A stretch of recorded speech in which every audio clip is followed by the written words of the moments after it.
8:40 AM, 28th of April. It's a Friday morning. I've just finished work at 7 AM, night shift. I've just getting here, just literally getting the tent up. The only thing is coming out my bag, sleeping bag, mat and pillow. I'll be having about 5 or 6 hours sleep, getting up, packing up and out of here. And we'll get back to you. See you there. What a yump, what a yump. It's 5:30 in the evening. It's a Friday, 28th of April. I've been on the go about say an hour and a bit, and I've gotten up to the spot here. I'm on the way up the Grisedale Pike, on the ridge called Sleet How, and this looks a lovely spot just here. I'm just tempted just to pitch here because I haven't had much sleep. Obviously, I've only had about 4 hours sleep from night shift. I pitched sort of halfway, got here about 4ish, headed up, and this spot looks tempting, looks very tempting. But do I continue the push up there? Because if I pitched here it would feel like a failure, because I would have to spend another night like going up here. So if I can manage it today, I would be like over the moon like that. But it looks fucking menacing. I was hoping it wouldn't look as menacing when I got to it. But I might try it. I might jump up. I've got a few hours of daylight left, so I might as well just continue. But this looks nice here. Nice level spot.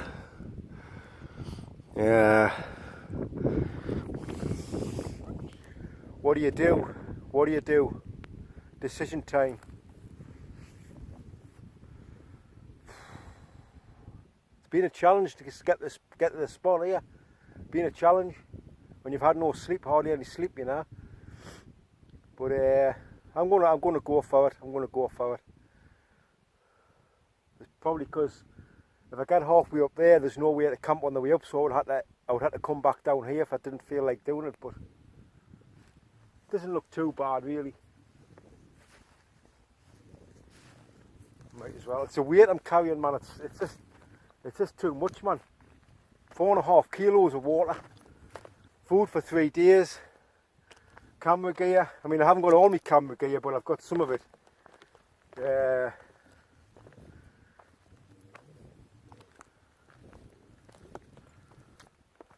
Might as well go for it.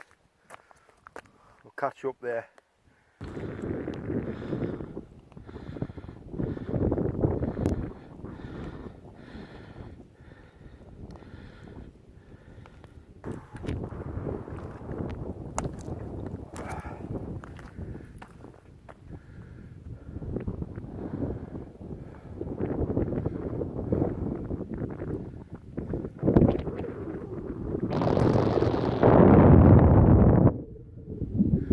On the summit of Grisedale Pike, I'm your number one, don't you forget it.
It's just approaching 7 o'clock. Had me tend up about 30 minutes. Got here about an hour ago on the summit. So it probably took a couple of hours to walk up. Had to pitch a bit lower down from the summit.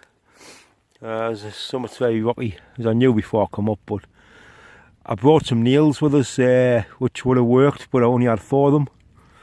I had the tent pegged down on the very summit, all 4 corners, spot on. But there's no way I would have gotten any extra pegs in, or delta pegs or anything like that. The ground was too too rocky.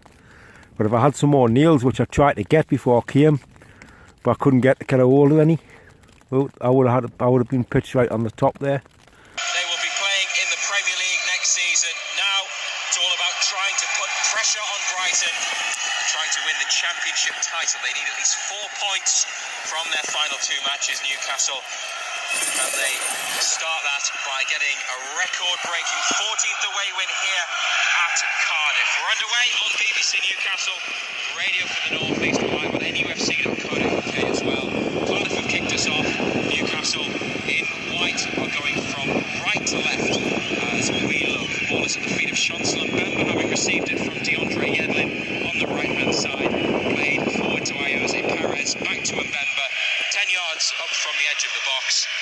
And Modiami comes deep, gets a touch on the ball. It's back with Mbemba. We've seen more of it than any other player in the opening 45 seconds. Now Peter Whittingham for Cardiff in midfield, dispossessed by Modiami. Then he exchanges passes with Jack Colback.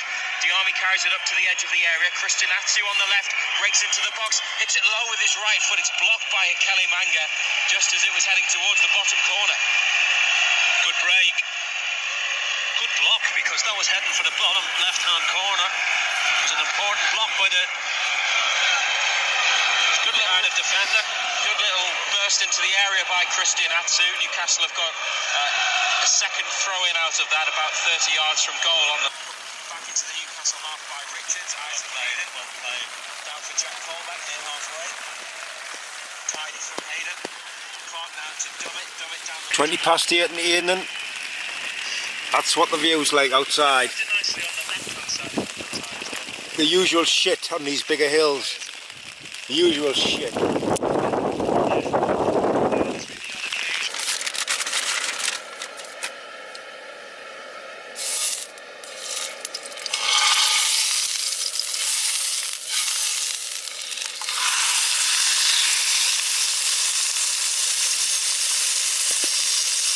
Night number 1.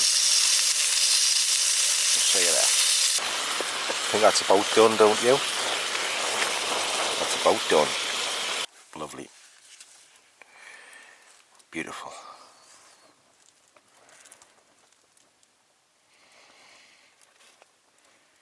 Yum, yum, yum, yum. First night on Grisedale Pike. Tomorrow I'll be hiking to another hill for another night, and then hopefully another hill for another night.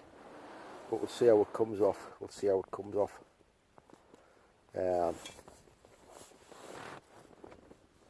I nearly didn't make it up here, to be honest. I was pretty exhausted coming up. I was tired, didn't have much sleep.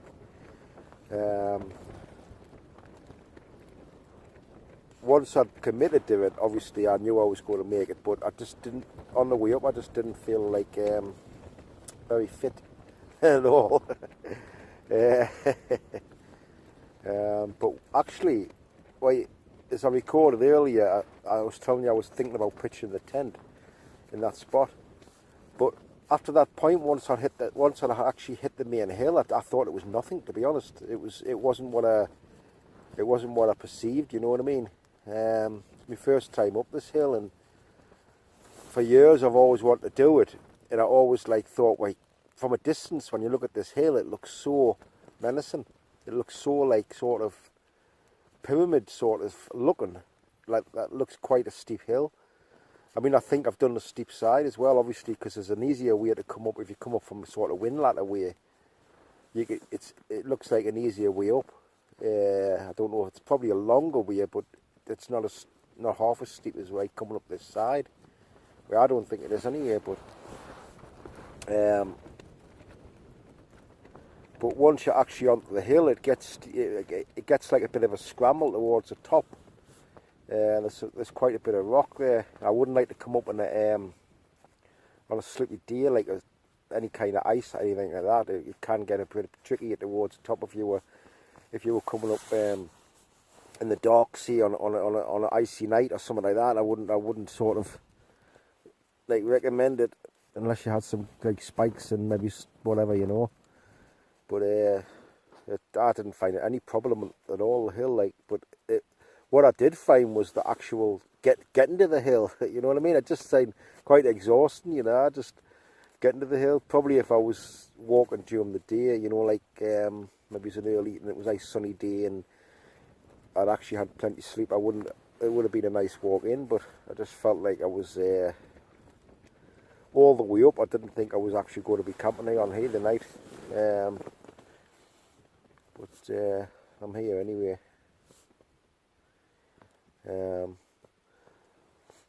Pretty straight after the tent I got the tent up, it started to rain, so I've been stuck in the tent basically since then.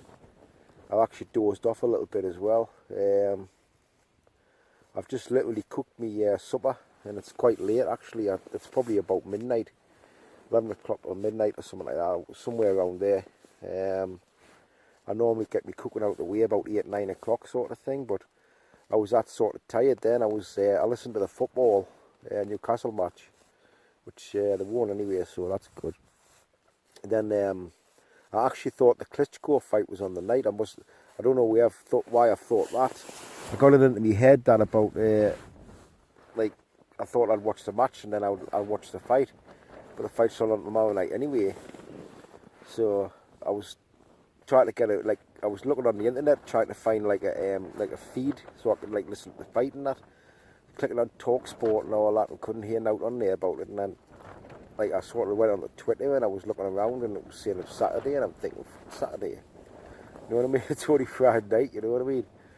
Because with us having the day off work as well, that's like knocked my mind away a bit as well, you know. Plus Newcastle don't normally play on a Friday, normally play on a Saturday, so that's another thing. It's like sort of just knocked my mind away a bit, you know. But it's something to look forward to tomorrow night. I'll see if I can find somewhere to like listen to it on like as a commentary sort of thing. I'm not bothered about watching it as long as I can like. I know you can get like sort of feeds on like Twitter and that and just like what's going on and that. But if I can listen to some kind of commentary, maybe it's TalkSport, I'll have someone on. I'm not sure, you know. I'll listen to that. Be quite looking forward to it actually. I don't know who I fancy. I mean, I would like to see Klitschko win actually, because I'm not really that stuck on Joshua. Like, I don't know. I would just like to see him get good beaten up. You know what I mean? But it's something to look forward to tomorrow night. But I just hope that I've got battery power for this phone. It's going to last out.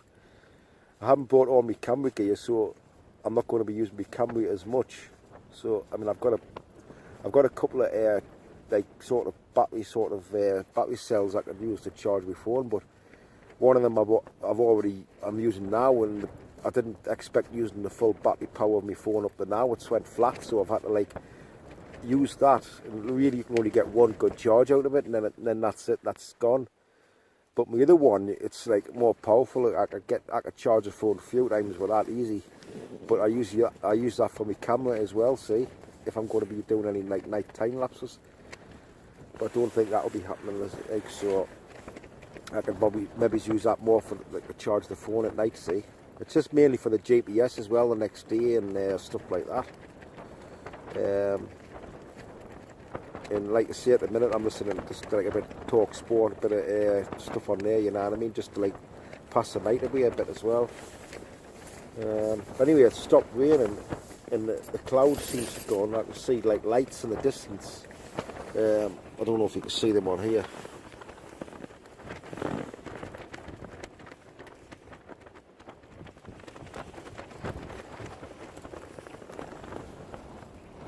See sort of like some towns and all that, like. I mean, it did. The wind stopped totally before. It was totally like flat calm. It was like there wasn't a breath of wind. but now it's starting to pick up again. You can't be, like I say, too sure on these hills. I mean, I'm thinking if I brought the right tent, I could have probably getting away with the yellow one, but you never know what's going to be around the corner, sort of thing. You could end up with no wind, and then all of a sudden you could have like fucking 30 by 40 mile an hour winds that come out of nowhere, you know what I mean? So you, on these bigger hills, you just don't know what to expect, because you're exposed from every direction, sort of thing. So it's wise to bring this tent up here, like. It's a much warmer tent as well, like I say. The other thing is quite chilly if you've got some winds blowing. It's hard to, like, because you've got that much mesh in the tent, see, it's hard to, like, sort of like keep warm in it. But there's a little bit of a video log for you. We'll get back to you. It's actually 10 to 1 in the morning, so I had me sort of like supper about 12:30, which is very late.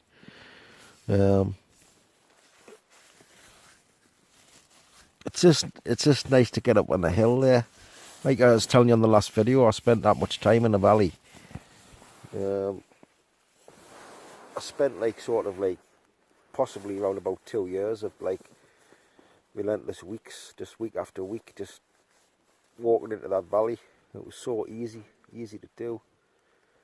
A lot of it was because it was just the stress at work as well. I wanted to get time away just so I could like recharge my batteries for the next week, and a lot of it was like that. So it wasn't really I wasn't really bothered where I was camping. It was just the fact I was camping. That's all it was about, really. But the valley it was a peaceful place, and it will just start getting more popular as well, with like people walking through all the time, and it was nice when I first started, because you could go all weekend and probably never see a single soul, and then you start seeing like more people turning up and that, you know. When you come to places like this, on a hill like this, there's just nobody on this hill. The hill is yours. That's quite a good draw as well. Like for instance, you could probably leave your camera outside, filming away, doing a time lapse or something, and just forget about it. And probably, if you'd went to sleep, you could probably get up the next morning and it will still be there. But sometimes some places you go, you just couldn't do that sort of thing.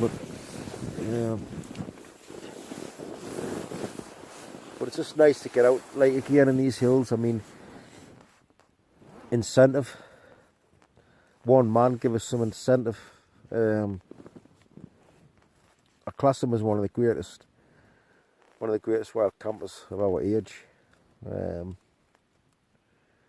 He sort of will start down some hills, and he was sort of like, he got us out of the valley. Basically, he was like saying, well, you want, you know what I mean? You're getting older. You need to like sort of get things done, and you know what I mean.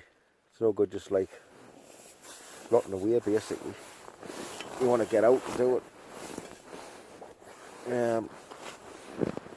So watching him getting out and down hills, it made me think, and I was thinking, well, I need to get out more and you know, get out and do what he's doing, sort of thing. And like I say, it gives you that motivation, like for years I've never had any sort of goals, any sort of wild camping goals, but it's nice just to get a couple of goals, some challenges. Like, it's nice to get a bit of a challenge in now and then, and I mean, normally I would like to say the fact that I wanted to do this hill and a couple of other hills out here, that give us a motivation to get out and do it, basically. And I would have been disappointed if I'd pitched like lower down, like I was saying before, because I've planned 3 hills for this like weekend. It's a long weekend, see. For me, I've got an extra day off work, which I wouldn't be finishing until Saturday morning, and I've got the Monday as well, see, the bank holiday Monday. So it's a possibility of 3 nights, and it doesn't always come along that often, like 3 nights, you know. And if I'd camped lower down, that would have been one of the nights wasted, see? And I wouldn't have been able to do the 3 hills. It would have been then 2 hills. Then I would have had to come back in this area and do one of the other hills, see? So I knew that the fact that I'd actually made it up here and got this hill like the night, it means I can continue with what I've planned all week, basically. The three hills I've planned, like it's on schedule, if you know what I mean. So I'm happy with that, and it's just give us the motivation to, like, you know, to carry on this weekend, because if I'd camped lower down, it would have just spoiled things a bit, and I would have felt like a bit of a failure. And I still would have like getting 2 hills in, but it just wouldn't have been the same. I would have been thinking, oh, you know what I mean, you could have done that other one. And so I'm just pleased I'm up here. I brought some spare clothes, which I don't normally do. Like, I mainly bought them just to sleep in, basically. And what I'll do is, when I get up tomorrow, them spare clothes, I'll put them back in the dry bag, and they'll be just to sleep in. It'll keep my other clothes less smellier. So when I'm walking the 3 days, I'll use the other clothes. And if the t-shirt gets a little bit damp or whatever with sweat, I'm not bothered, because I know I can get out of it and like wash down with some wipes and get into me like sort of like better gear to sleep in, see. And it'll keep them, like my other stuff, a bit like, keep them a bit longer, basically. And if anything ever does get wet of the other ones, then I've still got them other ones I could use, you know what I mean. But I don't normally bring spare clothes. I normally just, but obviously with it being a 3-nighter, I'm going to be like stinking to the high heavens by the last night. I might end up having a pair of underpants away. I've done that before, like. Not because, I'm going to get into that.